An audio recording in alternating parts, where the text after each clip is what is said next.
अस्सलाम वालेकुम, मैं मारूफ खान हूँ और आप यूट्यूब चैनल देख रहे हैं। उम्मीद है आप सब लोग खैरियत से होंगे। जैसा कि आप सबको मालूम है कि आमों का सीज़न स्टार्ट हो चुका है और मार्केट में हर तरफ आपको आमों की बहार नज़र आ रही होगी। तो सोचा कि क्यों ना आज हम मैंगो ट्री पे वीडियो बनाएं।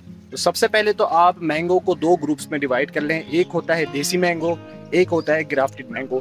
देसी मैंगो वो होता है कि जब भी आप कोई आम लेते हैं उसके अंदर से जो सीड निकलता है या जो उसकी गुठली होती है आप उसे ज़मीन में लगा दें या उसे किसी पॉट में लगा दें, तो उससे जो पौधा निकलता है, जो आम का पौधा फूटता है, वो देसी मैंगो कहलाता है।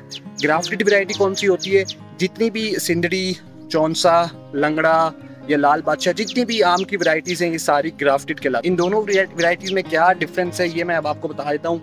देसी मैंगो जो होता है ये राउंड शेप होता है, इसका स्मॉल शेप होता है, खाने में ऑब्वियसली ये मीठा होता है। मार्केट में ये बहुत कम देखने को मिलता है। इसके अलावा जो ग्राफ्टेड वैरायटीज़ होती हैं, ग्राफ्टेड वैरायटीज़ मैं आपको इस तरह से समझा सकता हूँ कि कोई भी एक मैंगो ट्री है, फॉर एग्जांपल चौंसा है, तो उसकी जब कटिंग काट के देसी मैंगो पे जो है, देसी मैंगो ट्री पे हम ग्राफ्ट करते हैं, तो 15 से 20 दिन के बाद जब उसमें से रूट्स निकलती है तो उसको हम अलग करके किसी पॉट में शिफ्ट कर देते हैं या किसी प्लास्टिक बैग में शिफ्ट कर देते हैं, तो वो वैरायटी चौंसा कहलाती है। इसी तरह से अगर आप किसी लंगड़ा आम है या कोई सिंदड़ी आम है या लाल बादशाह की कटिंग लेके देसी पे आप ग्राफ्ट करेंगे, तो जो भी आप वैरायटी ग्राफ्ट करेंगे वो वैरायटी तैयार हो जाएगी आपके पास और वही वैरायटी कहलाएगी। अगर आपने चौंसा लिया है तो चौंसा वैरायटी आपके पास तैयार होगी, अगर आपने सिंदड़ी लिया है तो सिंदड़ी जो है वो आपके पास तैयार हो। इन दोनों वैरायटीज़ में डिफरेंस ये है कि जो देसी मैंगो होता है वो थोड़ा सा उसका जो फ्रूटिंग का टाइम पीरियड होता है वो थोड़ा सा लॉन्ग होता है, देर से फ्रूटिंग करता है। इसके अलावा जो ग्राफ्टेड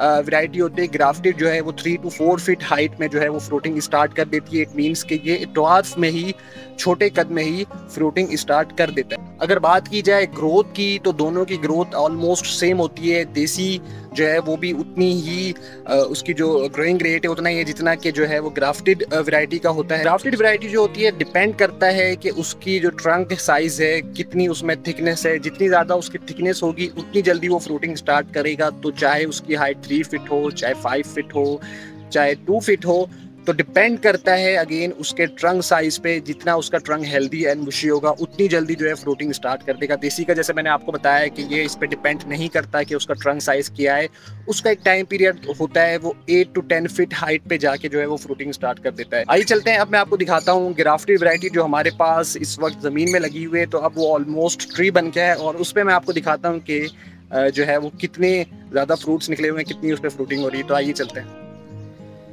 ये हमारा मैंगो ट्री है। इस वक्त इसकी जो मैक्सिमम हाइट है वो 10 फीट से ज़्यादा नहीं है।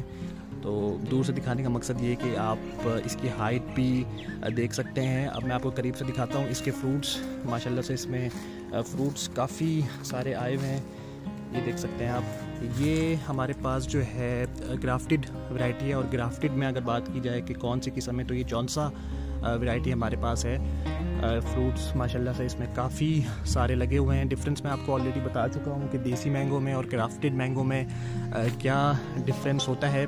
मेरे अकॉर्डिंगली अभी भी इसमें काफ़ी कम फ्रूट्स हैं। उसकी वजह यह है कि एक तो जो मैंगो फ्रूट होता है उसके अंदर सीड होता है, गुठली होती है, जिसकी वजह से उसका वेट अच्छा खासा होता है और जो ये मैंगो की स्टेम्स हैं, जो इसकी ब्रांचेस हैं, वो वेट बर्दाश्त नहीं कर पाती हैं। तो मेरे एक्सपीरियंस के मुताबिक जो मेरा एक मुख्तसर सा तजर्बा है वो ये कि मार्केट में आपको मैंगो जो एक्सपेंसिव मिलता है उसकी एक वजह ये भी हो सकती है कि इसका जो फल है वो बहुत जल्दी झड़ता है, गिरना शुरू हो जाता है। उसकी वजह यही है कि इसमें वेट होता है।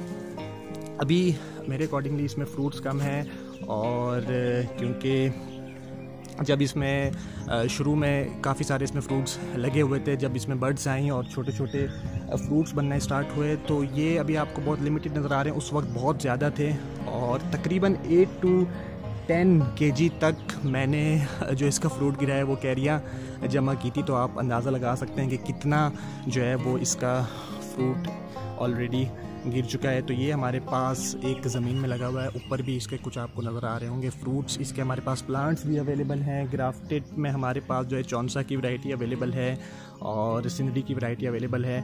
आप हमसे कांटेक्ट कर सकते हैं। फेसबुक और व्हाट्सएप का लिंक हमने ऑलरेडी शेयर किया हुआ है डिस्क्रिप्शन में। तो अगर आपने परचेजिंग करनी हो हमसे तो आप हमसे डायरेक्टली कांटेक्ट भी कर सकते हैं। इसके प्लांट्स हमारे पास लिमिटेड अवेलेबल हैं 5 to 6 फीट हाइट में।